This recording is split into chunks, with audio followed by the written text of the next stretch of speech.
क्या होता है जब साइंस आपके सारे जवाब एक भयानक रहस्य के सामने फेल हो जाएं? आज हम देखने वाले हैं डॉक्टर रोशन की कहानी, जिन्होंने गंगापुर गांव में एक ऐसी सच्चाई का सामना किया जिसने उनकी पूरी दुनिया ही हिला दी।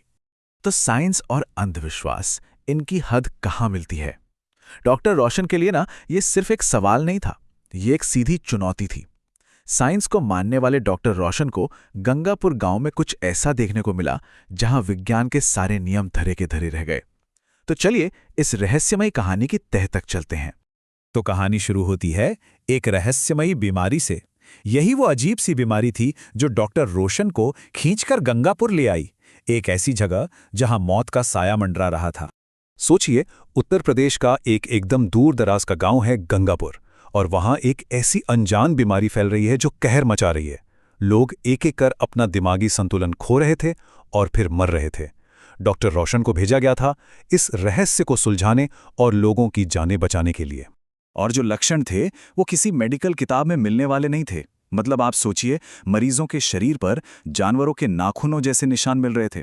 उनकी स्किन अजीब तरह से नीली पड़ती जा रही थी और नसें इतनी सूज गई थीं जैसे अभी फट जाएंगी। ये कोई आम इन्फेक्शन तो बिल्कुल नहीं था, ये कुछ और ही था। तो एक तरफ डॉक्टर रोशन अपनी लैब में जवाब ढूंढ रहे थे, लेकिन गांव वालों के लिए, उनके लिए जवाब पहले से ही मौजूद था। गांव के मंदिर में। अब आता है कहानी का दूसरा हिस्सा, देवी का श्राप। तो यहां टकराव बिल्कुल साफ था। एक तरफ डॉक्टर रोशन की दवाइयां और दूसरी तरफ गांव वालों की आस्था। जहां डॉक्टर इसे कोई अनजान वायरल या बैक्टीरियल इन्फेक्शन समझ रहे थे, वहीं गांव का मुखिया कह रहा था कि ये देवी का गुस्सा है और उनके हिसाब से इसका इलाज दवा से नहीं बल्कि खून से होगा।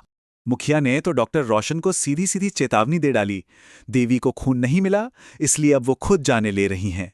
यहां से चले जाओ वरना अगली बारी तुम्हारी होगी। अब देखिए, एक साइंटिफिक दिमाग के लिए यह सब जाहिर है बकवास था। डॉक्टर रोशन ने मुखिया की बातों को पुराना अंधविश्वास कहकर उड़ा दिया। उन्हें अपनी साइंस पर पूरा भरोसा था और वो सच ढूंढकर ही रहने वाले थे। लेकिन इस गांव के अंधेरों में एक और कहानी दफन थी। एक ऐसी लड़की की कहानी जिसने इस पूरे रहस्य को और भी ज्यादा उलझा दिया। कहानी का तीसरा हिस्सा, रुक्मिणी की कहानी। 2 साल पहले की बात है। 16 साल की एक लड़की रुक्मिणी, वो उस बंद शापित मंदिर में चली गई थी, और जब वो लौटी तो वो रुक्मिणी नहीं थी। वो जानवरों की तरह मिट्टी और कीड़े खाने लगी और गांव के कुएं में अपना खून मिलाने लगी। और फिर एक दिन वो बस हवा में जैसे गायब हो गई। और जब डॉक्टर रोशन ने रुक्मिणी की मां को ऐसे बिलखते हुए सुना, रुक्मिणी मंदिर मत जाओ, वापस आ जाओ, तो सच में उनके रोंगटे खड़े हो गए। उन्हें समझ आया कि ये सिर्फ कोई कहानी नहीं बल्कि एक जीती जागती दर्दनाक हकीकत है। और फिर आई वो रात जिसने सब कुछ बदल कर रख दिया। जिस अंधविश्वास का डॉक्टर रोशन अब तक मजाक उड़ा रहे थे, वो अब सीधा उनके दरवाजे पर दस्तक देने वाला था। कहानी का चौथा हिस्सा, डॉक्टर की भयानक रात। तो आधी रात का वक्त है, घना सन्नाटा। डॉक्टर रोशन अपनी गहरी नींद में सो रहे थे, लेकिन गांव की उस खामोशी को एक अजीब सी आवाज ने तोड़ दिया। एक ऐसी आवाज जिसने उन्हें जगा दिया। टप टप टप, एक आवाज जो लगातार आ रही थी, जैसे छत से कुछ टपक रहा हो। आवाज बहुत धीमी थी, लेकिन उस भयानक सन्नाटे में वो कानों में गूंज रही थी। डॉक्टर ने सोचा, अरे शायद बस पानी होगा, लेकिन जैसे ही उनकी नजर उस टपकती हुई बूंद पर पड़ी उनका दिल बैठ गया। वो पानी नहीं था, वो गाढ़ा लाल खून था। दीवारों पर खून के छींटे थे और फर्श पर छोटे छोटे खूनी पैरों के निशान जो सीधे दरवाजे की तरफ जा रहे थे। डॉक्टर के हाथ पैर कांप रहे थे, पर उन्होंने उन निशानों का पीछा किया। बाहर उन्हें एक लड़की दिखी, मिट्टी खा रही थी, बिल्कुल वही लक्षण। और इससे पहले कि डॉक्टर कुछ समझ पाते, उस लड़की ने उन पर हमला कर दिया और सिर्फ एक हाथ से उन्हें हवा में उठा लिया। डॉक्टर का दम घुट रहा था। तभी लड़की की आंखें एकदम सफेद हो गईं और वो बेजान होकर जमीन पर गिर पड़ी। उसकी सांसें बंद हो चुकी थीं। लेकिन कहानी यहां खत्म नहीं हुई, बल्कि अब तो ये रहस्य और भी गहरा होने वाला था। अब डॉक्टर रोशन के सामने ऐसे सवाल थे जिनका जवाब साइंस के पास शायद था ही नहीं। कहानी का आखिरी हिस्सा, अनसुलझे सवाल। तो अस्पताल में जो सच सामने आया वो किसी भी बुरे सपने से ज्यादा भयानक था।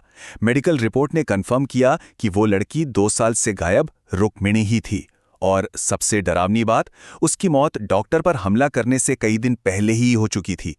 और जब डॉक्टर रोशन वापस अपने उस कमरे में आए तो उनका दिमाग जैसे सुन्न पड़ गया। वहां खून का एक कतरा तक नहीं था, कोई पैरों के निशान नहीं, कुछ भी नहीं, ऐसा जैसे कुछ हुआ ही ना हो।